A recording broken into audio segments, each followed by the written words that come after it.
tomorrow. House of Representatives is just coming into session.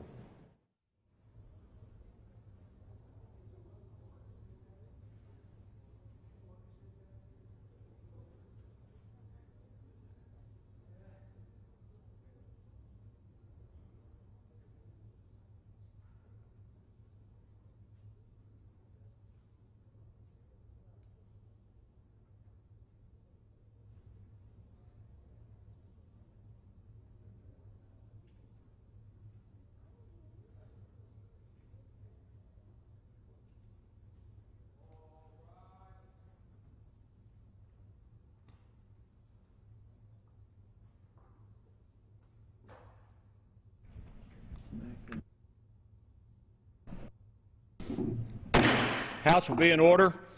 The chair lays before the House a communication from the Speaker. The Speaker's Rooms, Washington, D.C., March 3, 2011. I hereby appoint the Honorable Ted Poe to act as Speaker pro tempore on this day. Signed, John A. Boehner, Speaker of the House of Representatives. The prayer will be offered by our chaplain, Father Coughlin.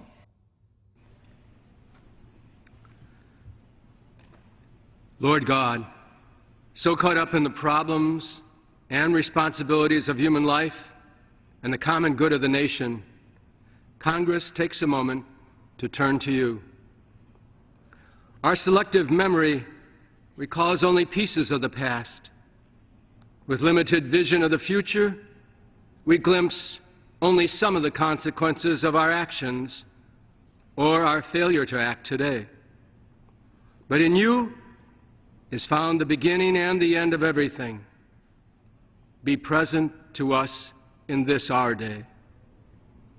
As we try to handle as much as we are able, free us by renewed faith in your guidance and goodness. In this ever-changing world, help us to place our trust in you, Heavenly Father, for you manage all natural events and human affairs to achieve your holy will for us and for all your children, both now and forever. Amen. The chair has examined the journal of the last day's proceedings and announces to the House his approval thereof. Pursuant to Clause 1, Rule 1, the journal stands approved. The Pledge of Allegiance will be led by the gentleman from South Carolina, Mr. Wilson. Everyone, including our guests in the gallery, please join in. I pledge allegiance to the flag of the United States of America and to the republic for which it stands, one nation, under God, indivisible, with liberty and justice for all.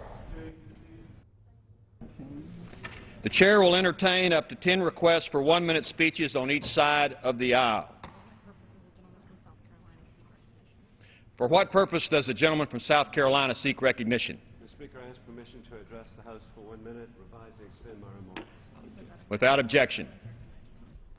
Mr. Speaker, Damian Paletta of the Wall Street Journal reported on the study by the Government Accountability Office revealing bloated budgets in government programs.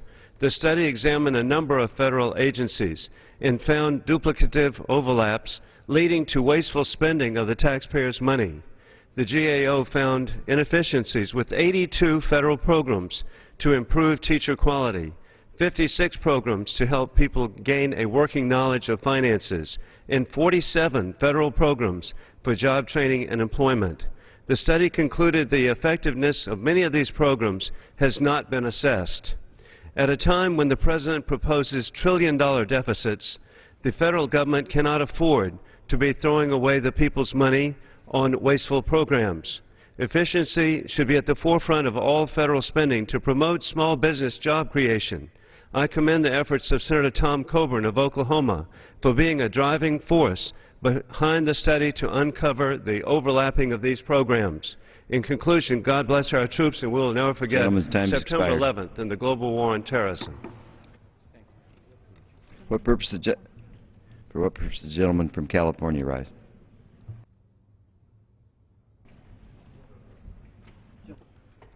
Gentleman from California. Without objection. Mr. Speaker, creating jobs, and strengthening the economy must be the #1 priority in Congress. Unemployment across the nation is too high. In my district, unemployment still remains near 14%. Instead of focusing on creating jobs, the Republican budget plan passed last month would cause 700,000 Americans to lose their job. They will struggle to put food on the table. This budget is an assault on the middle and low-income families. Thousands of teachers will be laid off. Job training programs across the country will be eliminated. The Pell program will be slashed for low-income college students. Investment in education will decrease.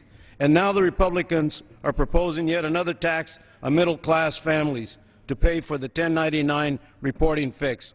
I urge my Republican friends to stand with the American middle-class families. I say to stand with the American middle-class families and break free from the right-wing extremists. Let's work together on a real budget that creates jobs, responsibility, and lower the deficit. I yield back. What purpose does the gentleman from Texas rise? Request permission to address the House for 1 minute. Without objection. Mr. Speaker, there are thousands of foreign criminals in the United States prisons. Up to 19% of our jails house criminal aliens. These do not include immigration violations either. They have been convicted of everything from rape, robbery, and murder. Then after they serve their sentence, when we try to deport them, many of their countries won't take them back. The number of foreign criminals in this situation is staggering. There are over 140,000 of these outlaws that have been sent home but don't go back. So what do? By law, they get a get-out-of-jail-free card to live in the United States because we cannot permanently keep these misfits in jail. The worst offending countries include Cuba, China, India, Jamaica, and Pakistan. Maybe we should stop foreign aid altogether or refuse to issue legal visas to these countries that refuse to take back their criminals. There must be unpleasant consequences for countries that refuse to take their convicted nationals back home. And that's just the way it is. I yield back. What purpose does the gentleman from Illinois rise? Speaker, I ask unanimous consent to speak to the House for 1 minute and give my version of that's just the way it is.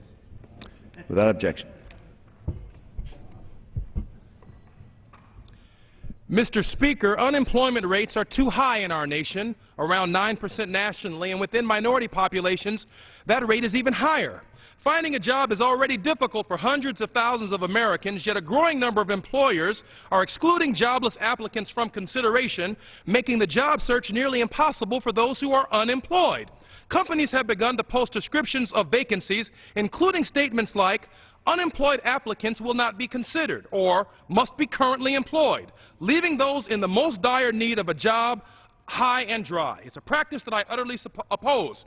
Congress must put an end to it. It reminds me of when blacks, women, and Asians were told they need not apply. Mr. Speaker, how on earth can an unemployed person find a job if he or she is barred from applying?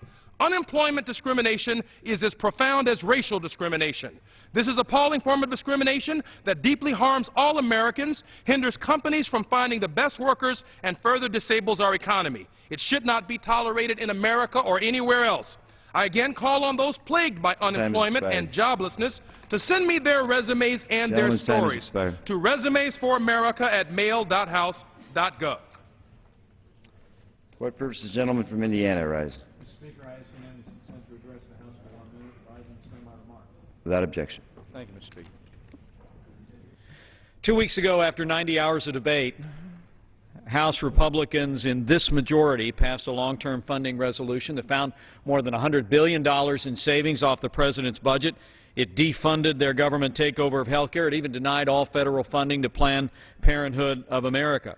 But while House Republicans have done the people's business, at this moment, Mr. Speaker, the Senate has virtually done nothing except find a way to fund the government for another 2 weeks. And the White House just appointed a few negotiators yesterday, just 2 short days before government funding would have run out to begin with.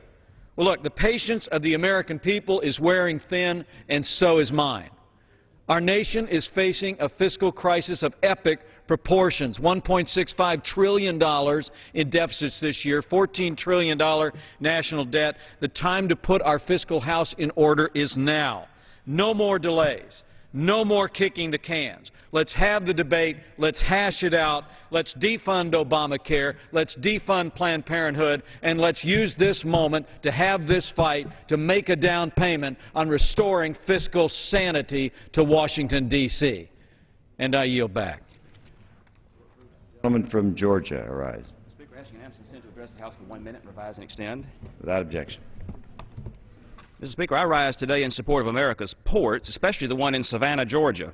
After spending last week touring the rural areas of my district, it's hard to overestimate the Savannah port's importance even for areas outside of Savannah. The Port of Savannah, the fastest growing port in the nation and the second largest on the East Coast, supports more than 295,000 jobs and contributes over $15 billion in income to Georgia's economy.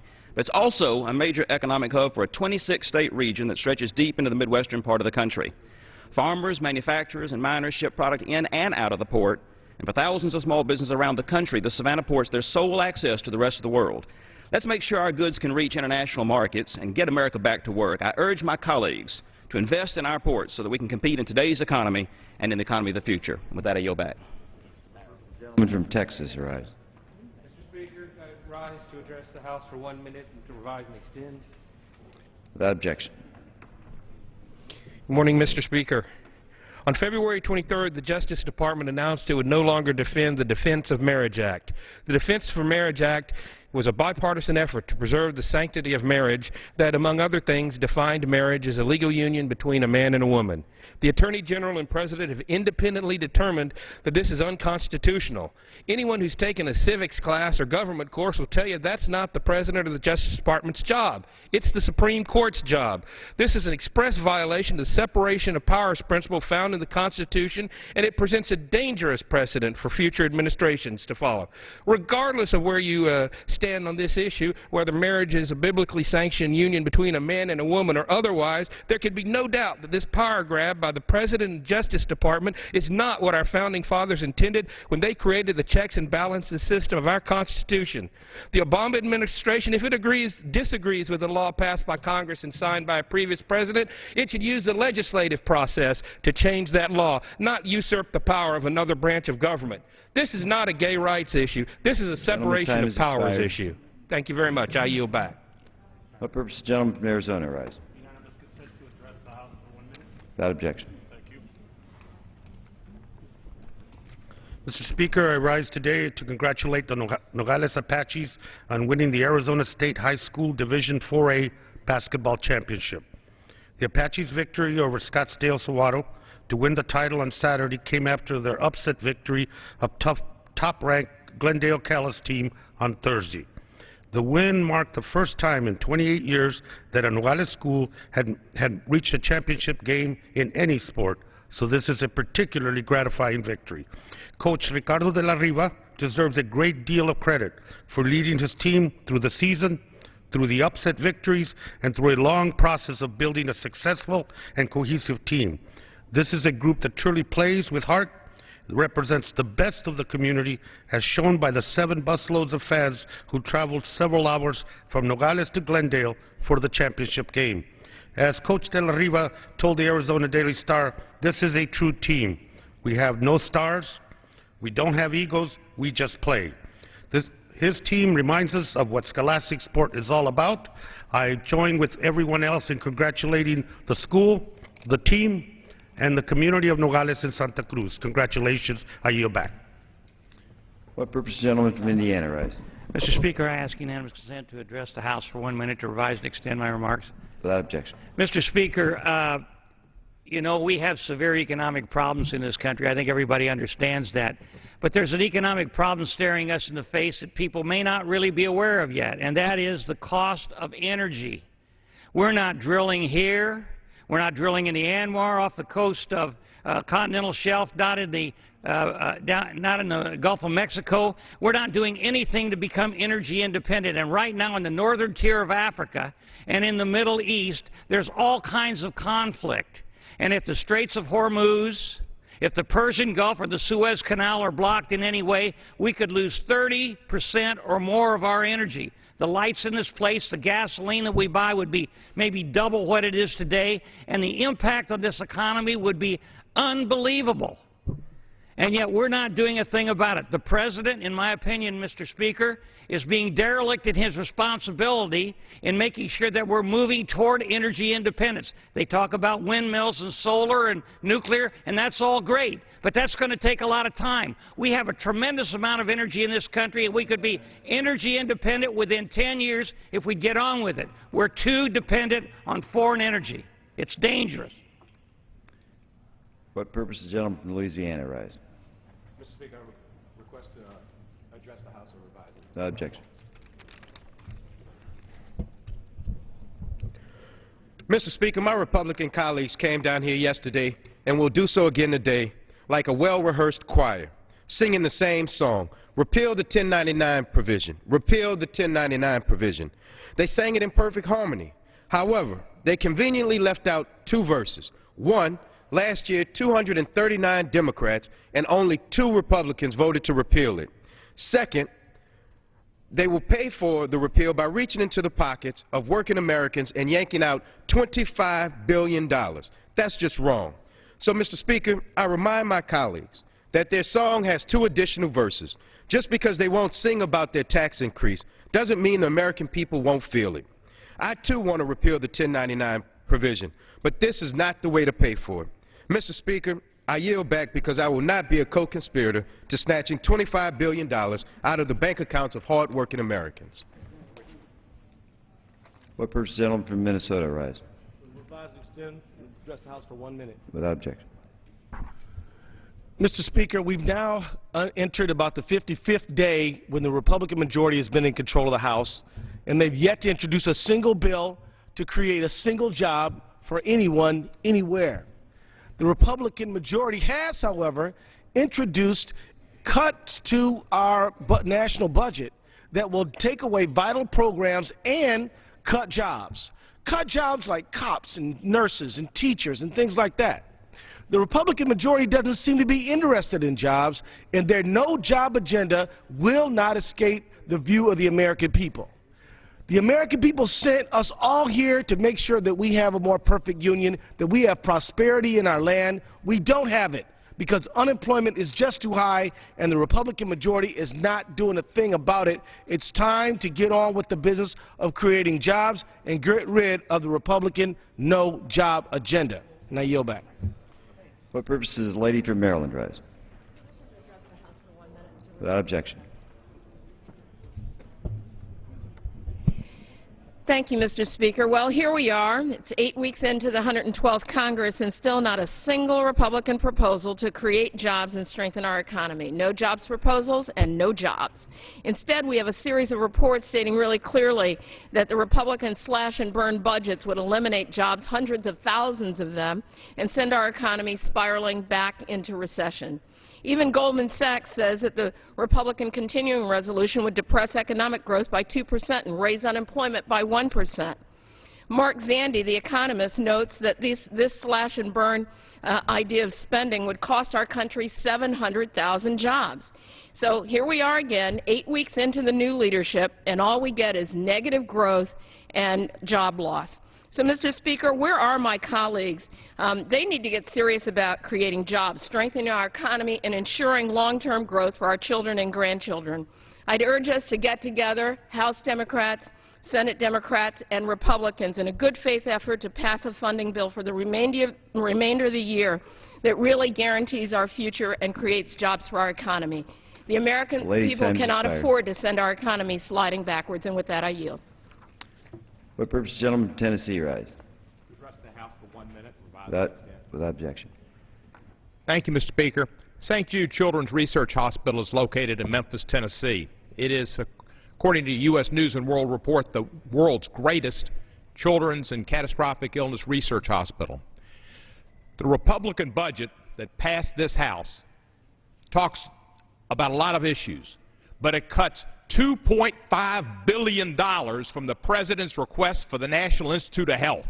$2.5 billion less than the President recommends, and $1.6 billion cut from last year. For the children and the adults and everyone who has cancer and needs a cure, which they're finding with the help of the NIH at St. Jude and other research hospitals, that's a death sentence. People will die.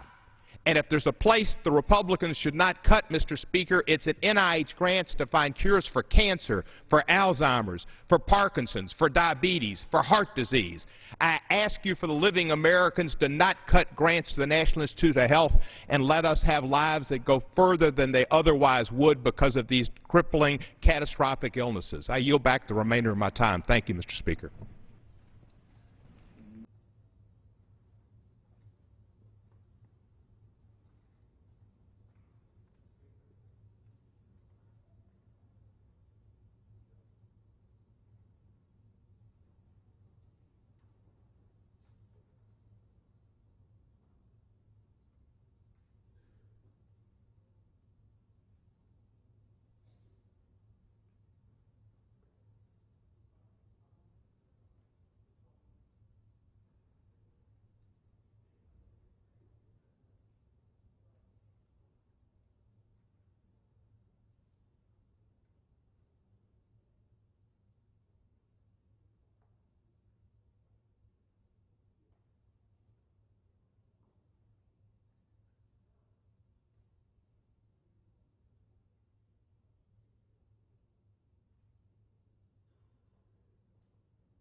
For what purpose the gentleman from Michigan, Mr. Camp, seek recognition?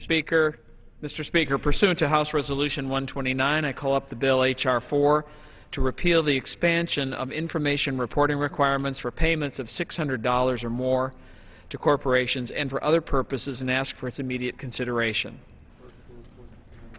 Clerk, report the title of the bill. Yeah. Union Calendar Number 6, H.R. 4, a bill to repeal the expansion of information reporting requirements for payments of $600 or more to corporations and for other purposes.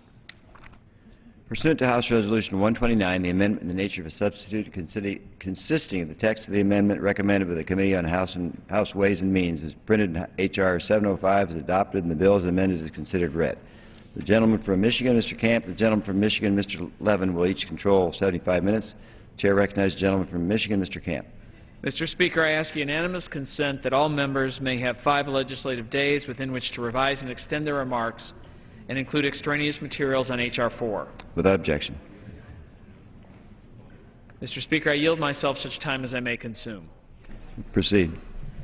Today the House considers H.R. 4, legislation repealing one of the job-killing tax increases enacted in the Democrats' health care law last year.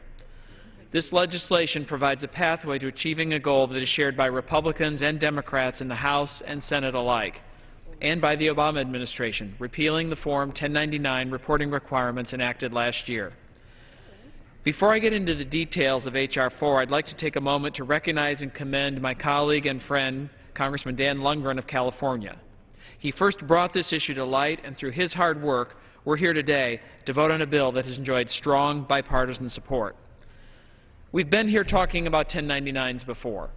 Some have even gone so far as to say there seems to have been 1,099 votes to repeal 1099s. While we have attempted in the past to repeal this misguided feature of last year's health overhaul, today we turn a corner and move H.R. 4 from the House to the Senate so that it will hopefully soon be sent to the President for his signature. Only then will small businesses and families have certainty that they will not be buried under an avalanche of tax paperwork. In 2010, as one of many ways to finance a $1 trillion health care law, tax information reporting rules were expanded. These new rules require businesses to issue a Form 1099 for any payments to corporations rather than just individuals, and for any payments for property rather than just services or investment income that exceeds $600 over the course of a year. This previously little-known provision quickly became an item of great concern to small business employers across the country. The National Federation of Independent Business, whose 350,000 members support H.R. 4, said this newly enacted reporting requirement would have a direct negative impact on small business. Also brought forward by Mr. Tiberi of Ohio, in September of last year, a Form 1099 reporting requirement was expanded, again, to help pay for the small business lending law. This expansion treats the recipient of rental income from real estate as engaging in the trade or business of renting property. Unless repealed, families and individuals will be forced to fill out paperwork if they do something as basic as replace a refrigerator in an apartment they rent out. The National Association of Realtors, which supports H.R. 4, called this provision not only another paperwork burden, but a trap for all small landlords. Mr. Speaker, neither of these provisions reflects the wishes or needs of the American people. The most important issue on their minds is jobs.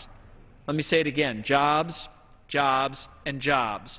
But despite the call for policies that can create a better climate for job creation, Congress has enacted policies that make this harder. H.R. 4 will accomplish three goals. First, the legislation repeals the expanded 1099 reporting requirements on small businesses. Second, it repeals the new 1099 reporting requirements for rental property. And third, it protects taxpayers by recovering overpayments of taxpayer-funded government subsidies.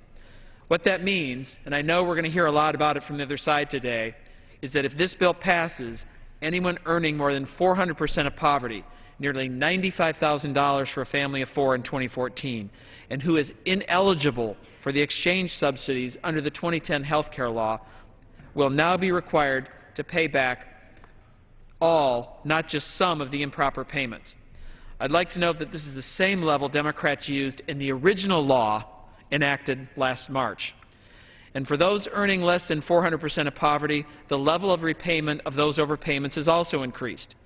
This is similar to the path taken by Democrats in December when they adjusted the repayment amounts as a way to finance the so-called Doc Fix.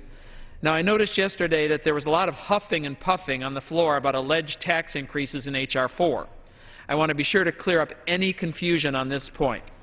The Joint Committee on Taxation says in its score that in addition to a $20 billion spending cut, there is a $5 billion increase in revenue to the government from this one provision. But that doesn't mean people are necessarily paying more in taxes. Now, how's that possible? Simple. According to the Nonpartisan Joint Committee on Taxation, under the better enforcement rules of H.R. 4, some people won't go into the exchange to accept a taxpayer-funded subsidy because they would be required to pay a larger share, or in some cases all of the subsidy, back under H.R. 4. Paying back money you weren't entitled to is not a tax increase. For example, under current law, a household making $105,000 might think it's worth understating its income, or at least not updating their income information in order to receive a $12,000 exchange subsidy, because they would only have to pay back $3,000 if caught. But the household is less likely to do so under H.R. 4 because it would have to pay back the entire subsidy, given there was no eligibility for the subsidy in the first place. So let's be clear here. Voluntarily choosing not to enroll in government health care, and thus forgoing the associated tax subsidies that one may not be eligible for, might result in more government revenue, according to the Joint Committee on Taxation. But that is not a tax increase. H.R. 4 is endorsed by more than 225 organizations, including the American Farm Bureau, the U.S. Chamber of Commerce, the American Osteopathic Association, and Americans for Tax Reform. Grover Norquist of ATR wrote he was especially pleased about the repeal of the 1099 provisions and that the bill is a net tax cut. That's because despite the claims to the contrary, H.R. 4 reduces federal spending by nearly $20 billion over the next 10 years. It also reduces the deficit by $166 million over that same time. That's probably why the bill is supported by Americans for Prosperity and the National Taxpayers Union as well. And at this time, I'd like to request unanimous consent that the list of supporting groups be entered into the record. Without objection. Mr. Speaker, today we have the opportunity to come together and advance a bill that is a win for small business, a win for families, and a win for taxpayers across America. Cast a yes vote for H.R. 4 and give them that win, and I reserve the balance of my time. What purpose the gentleman from Michigan rise? I yield myself as much time as I shall consume. Proceed. Let's be clear what the issue is today. The issue is not repeal of this provision of 1099. We on this side not only favor repeal, but all of us who were here last session voted for it. We voted to repeal it. It failed because only 2 people on the then minority side voted for the bill. They didn't like the pay-for. Mr. Camp mentions the NFIB. They supported our effort last year to repeal 1099. So again, the issue is not repeal. We have made that clear in the past. While the effort to repeal was blocked on the Republican side last session. The reason they did not vote yes, they said, was because they did not like the pay-for. The pay-for closed tax loopholes. Closed tax loopholes. And they stood up and said, no, we can't vote for the bill because of that. Ironically, most of the loopholes closed in that effort have now become law. So that effort last year to block repeal essentially was to block the loophole effort that has now become the law of this land. So that should be clear. The issue is not repeal. The issue is how you pay for that repeal.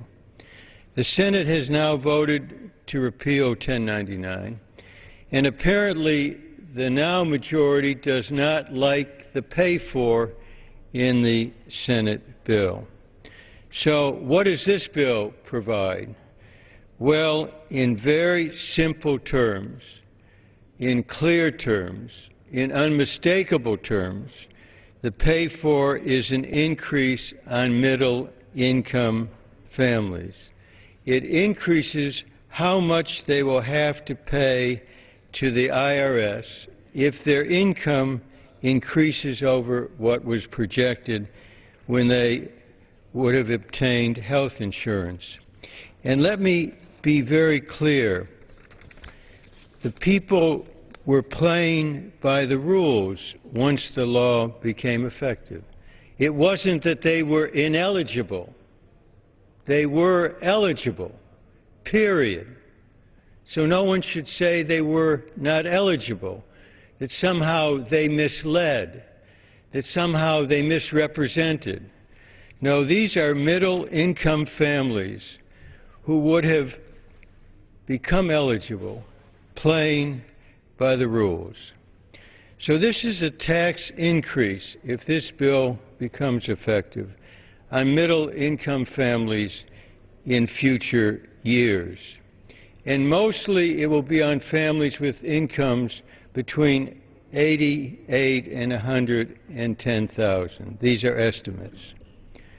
It can well be that a small increase in income beyond what was anticipated can lead to an increase by as much as $12,000. That's the amount that could be required in a check from the taxpayer to the IRS. And Joint Tax projects that the average increase will be about $3,000. Well, it's been said, it was said in our committee and then before the Rules Committee yesterday, that it's not a tax increase. So let me be clear by reading the language that's in the bill. And I quote, "If the advance payments to a taxpayer exceed the credit allowed by this section, the tax imposed by this chapter for the taxable year shall be increased." In clear, simple English. So let no one stand up here and say it's not a tax increase when it is. Let me also, if I might, read from the Statement of Administration Policy that was issued yesterday, and I quote, "Specifically, H.R. 4 would result in tax increases on certain middle-class families that incur unexpected tax liabilities, in many cases totaling thousands of dollars, notwithstanding that they followed the rules." I want to read it again. Specifically, H.R. 4, and I quote, "would result in tax increases on certain middle-class families that incur unexpected tax liabilities, in many cases totaling thousands of dollars, notwithstanding that they followed the rules," end of quote. Now, it was said yesterday at the Rules Committee that this is not a tax increase because it would become effective at a later date, 2014, when the subsidies under the health reform bill become effective. Well, if you use that logic, we could this year increase taxes for everybody by, say, 5%, and that would not be a tax increase because it would be for a later year. In a word, if this bill would become law, it would mean a tax increase for hundreds of thousands of middle-income taxpayers. Also, according to Joint Tax, it would have this effect, that about 266,000 people would not be covered with health insurance because of the provisions in this bill. So, in a few words, what this bill would do would be to saddle middle-income taxpayers in future years, pure and simple. What we should do is to go back and find a responsible way to pay for the repeal of 1099. And I close by the following paragraph from the Statement of Administration Policy, and I quote again. "The Administration looks forward to continuing to work with the Congress on the repeal of the information reporting requirements in the course of the legislative process, including finding an acceptable offset for the cost of the repeal," end of quotes. What this bill would do would be to provide an unacceptable offset, one that would burden hundreds of thousands of middle-income taxpayers in our country. We should not do that, period. I reserve the balance of my time. Without objection, the chair recognizes the gentleman from Michigan, Mr. Camp. Thank you. I yield 2 minutes to the gentlewoman from Washington State, Ms. McMorris Rogers. Proceed. Thank you, Mr. Chairman, and I rise in strong support of H.R. 4, the Small Business Paperwork Reduction Mandate Elimination Act of 2011. There's not a single issue that I hear more about from Washington state businesses than the 1099 requirement that made its way into last year's health care law. Not only is this provision an administrative nightmare for employers, it has the potential to devastate small businesses. In fact, NFIB estimates that the average business will have to submit at least 95 forms under the new requirement, a costly increase from the current handful that's required today. Even tax consultants have said this 1099 is more onerous than any tax that the IRS could collect from small businesses. At a time when our economy is struggling, jobs are scarce, and unemployment continues to hover near 10%, the last thing we should do is make it more difficult on our employers, particularly the small businesses that make up the backbone of our economy and create most of the jobs in America. The 1099 is just one in a number of policies that have created a climate of fear and uncertainty for the private sector. Businesses don't know what regulatory hurdles they will have to jump through or the increased costs they will incur in the short or long term. We need to give them certainty. We need to have them start expanding and grow their businesses again. And a first good step is the repeal of the 1099 requirement. Thank you, and I urge support and yield back the balance of my time. For what purpose does the gentleman from Michigan, Mr. Levin, arise? I yield as much time as he shall consume to someone who's been a leading effort to repeal 1099 in a responsible way for the middle-income families of America, Mr. Crowley from New York. The gentleman from New York is recognized. I thank the gentleman from Michigan, Mr. Levin, for yielding me this time. And, Mr. Speaker, I rise in strong opposition to this bill, and not because I oppose the repealing of the 1099 reporting requirements. I do. I have a record of supporting 1099 repeal and relieving America's small businesses from onerous paperwork and onerous regulations. What I am opposed to is paying for the small business tax bill by increasing taxes on working middle-class Americans. And that is exactly what this legislation will do. Let's not kid ourselves. Democrats offered a different path. Last July, we put forward legislation to repeal the 1099 reporting requirements, and we paid for it by eliminating loopholes in the tax code that reward those exporting U.S. jobs overseas. And the Senate has offered an alternative path as well. Last month, they overwhelmingly passed a bipartisan repeal of the 1099 reporting requirement, which did not include a tax increase on middle-class workers.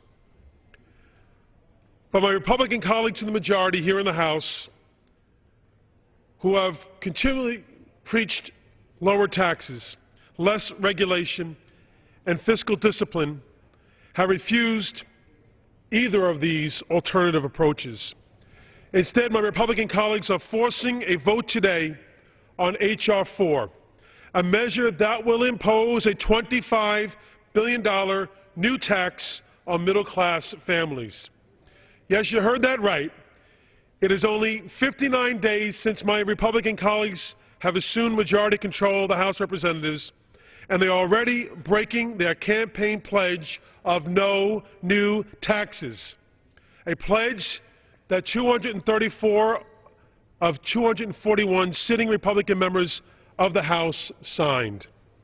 And no, Republicans are not taxing the wealthiest 1% to pay for this small business relief bill. They are raising taxes on middle-class workers like firefighters, police officers, nurses, and teachers. The very American families who work day in and day out to make their financial ends meet. The very American families under attack today in Wisconsin, in Indiana, in Ohio, and across the Midwest. Now, the Republicans will not admit that embedded in H.R. 4 is a tax increase on the middle class, but the facts are the facts.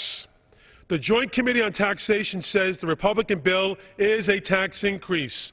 citing how it will raise $25 billion in new revenue. That is congressional speak for a tax increase. Even Grover Norquist, the author of the Taxpayer Protection Pledge, has said, and I quote, "Americans for Tax Reform has always followed Committee on Joint Tax methodology." Yet still my Republican friends deny and deny and deny. But my friends, read my lips. Republicans are raising taxes. Just look at the contents of the bill.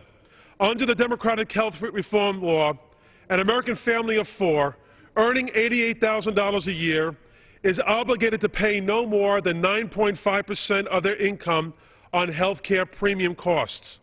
In this example, that is $8,360 that comes out of their pocket on a typical family policy valued at $13,000.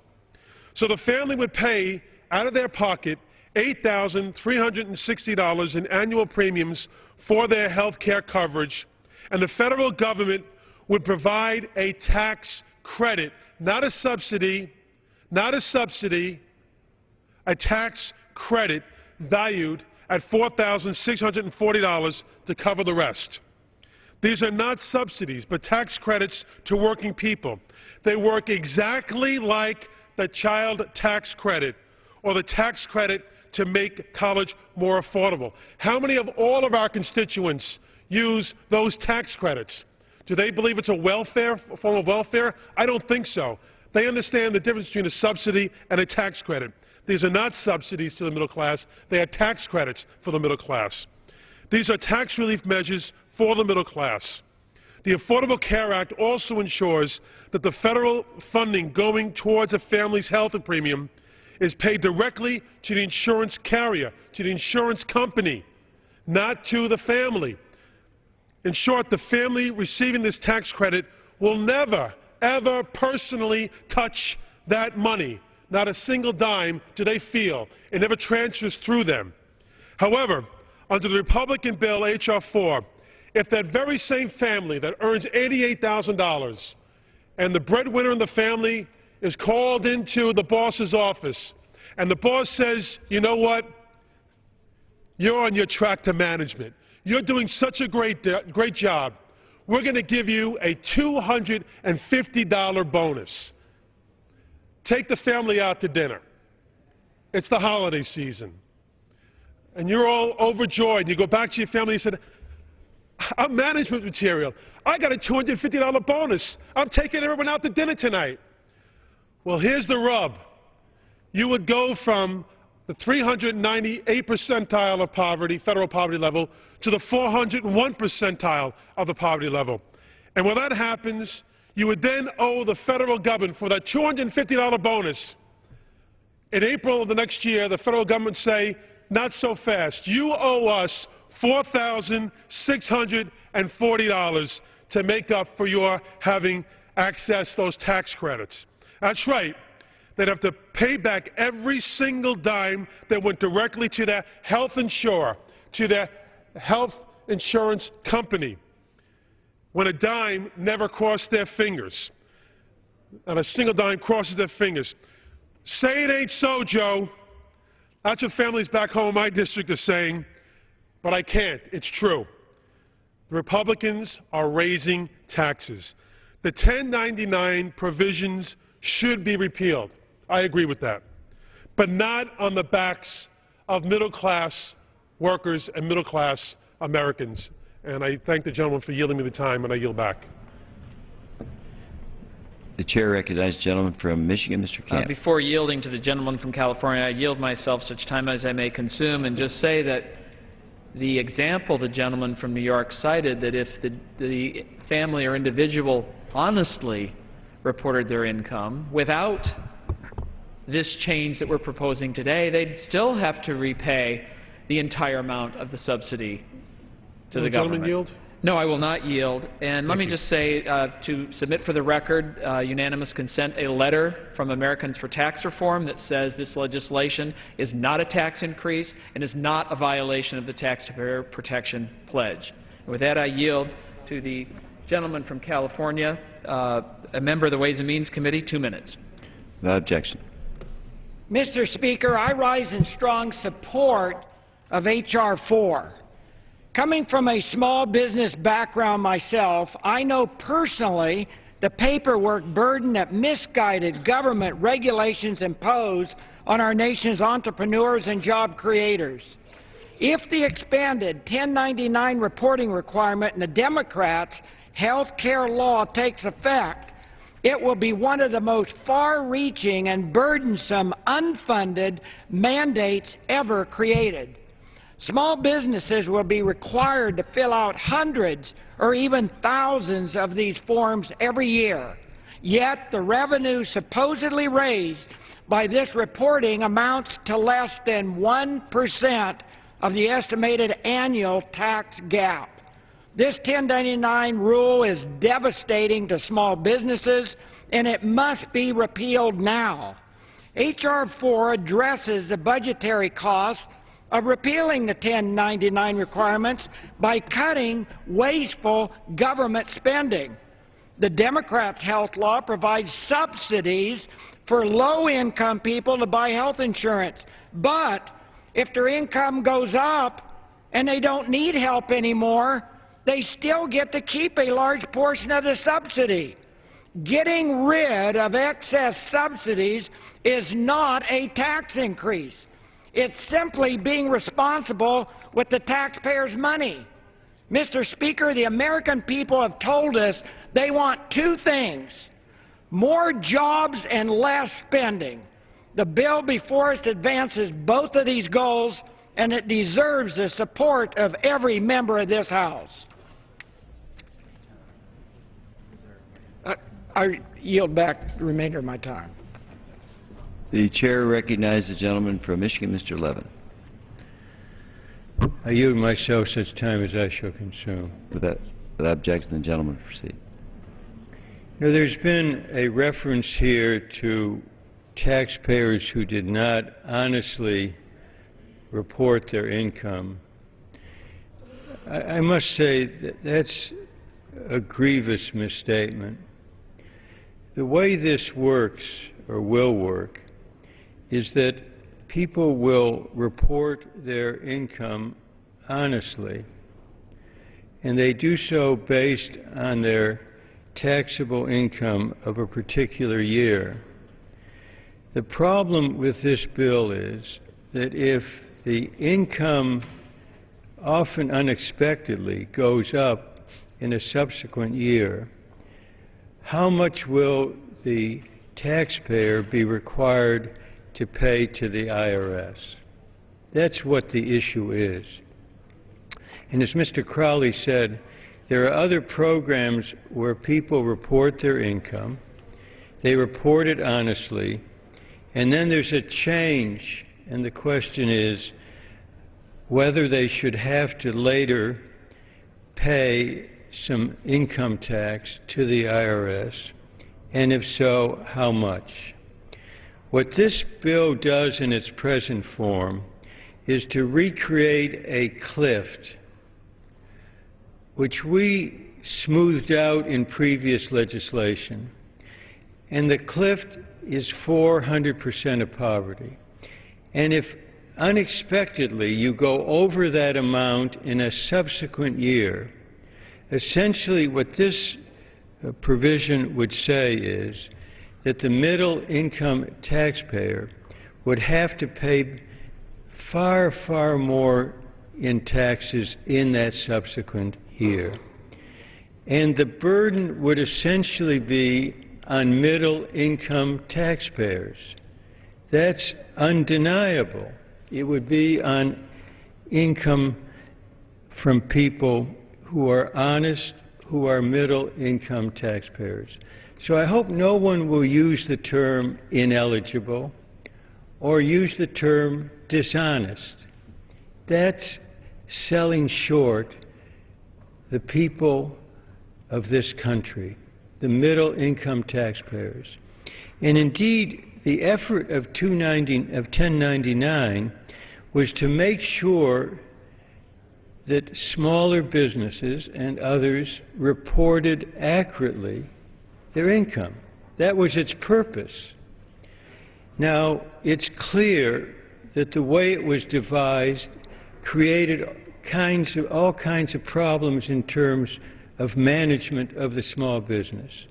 And so we moved to repeal it.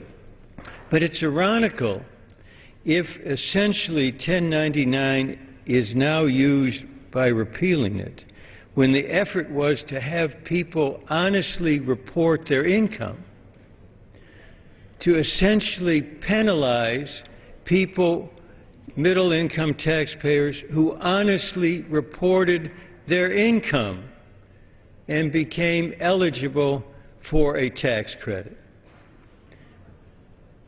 Let me just, in that respect, read from Families USA. Unfortunately, H.R. 4 proposes paying for the repeal of 1099 reporting requirement with a provision that would disproportionately harm middle-class Americans. The Affordable Care Act protects individuals and families who run the risk of having income that may bump them up over the eligibility limits for premium credits by capping the tax penalty they will owe if the monthly premium credit received during the year exceeds the amount of credit due based on unexpected changes in income or family status. The legislation would eliminate the safe harbor for middle-income families and would increase the cap for lower-income families by $500. And it closes, and again I'm quoting, "Although we recognize that Congress needs to repeal the 1099 reporting requirement so that it is no longer a distraction from the way the Affordable Care Act benefits millions of small businesses, funds intended to help middle-class families should not be used as a piggy bank to mend this legislative problem. We urge you to find an alternative and more responsible offset for this legislation that does not increase taxes on America's hard-working middle-class families," end of quote. Undeniably, that's what this legislation would do. It's middle-class families who honestly reported their income, period. There is a fraud provision in the Act that is a very stringent, that covers the case of anybody realizing middle-income families who were honest. Honest. I reserve the balance. I yield, if I might, to Mr. Crowley. Thank you, Mr. Levin. I just want to Gentleman's recognized. rise as well. I'm a bit disturbed as well about the description of the individuals we're talking about here, as though everyone is trying to scam the system.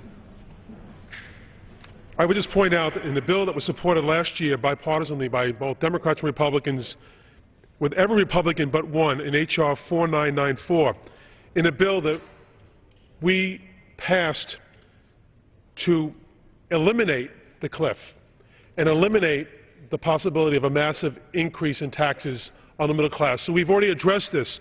What your bill today will do is put that back in place. And I would just ask my colleague, Mr. Camp, what is it about the example I gave that's wrong? What is it about the example of a family of four earning $88,000 a year and based on their prior income taxes are eligible for the tax credits in the next year, assuming as they do because they live a pretty dull life, a pretty hard life, trying to maintain their home, get their kids a quality education. Probably at this point, maybe one of their kids is in college already, and by the way, they're probably accessing the child tax credit. They probably have one child in Congress, another one that's young enough to afford the child tax credit. So they're used to taking tax credits, and now this is one other additional tax credit that they can avail themselves of to do what? not to get the $4,460 and take it and go out and buy a car, not to get the $4,640 to go on vacation or to scam somehow, but to buy what? Health care insurance for their families. Health care insurance, which is something we all would want to provide for our families. What is it about this example when they get the $250 bonus and they get pushed into the 401st percentile of poverty that they now have to pay back that $4,460? What is it about my statement that's wrong? I haven't heard yet. Because it's not wrong. Because that family would be exposed to a massive tax increase, one that they cannot afford. So don't describe these people as dishonest. Don't describe the middle-class worker as trying to scam the system. Not everyone tries to do that. And by the way, you might find that in the lowest poverty level, and I would dare say the top 1% try to scam the system, I probably think all the time. So let's not disparage anymore the middle class that we already have by presenting this bill this morning. I yield back. The chair recognizes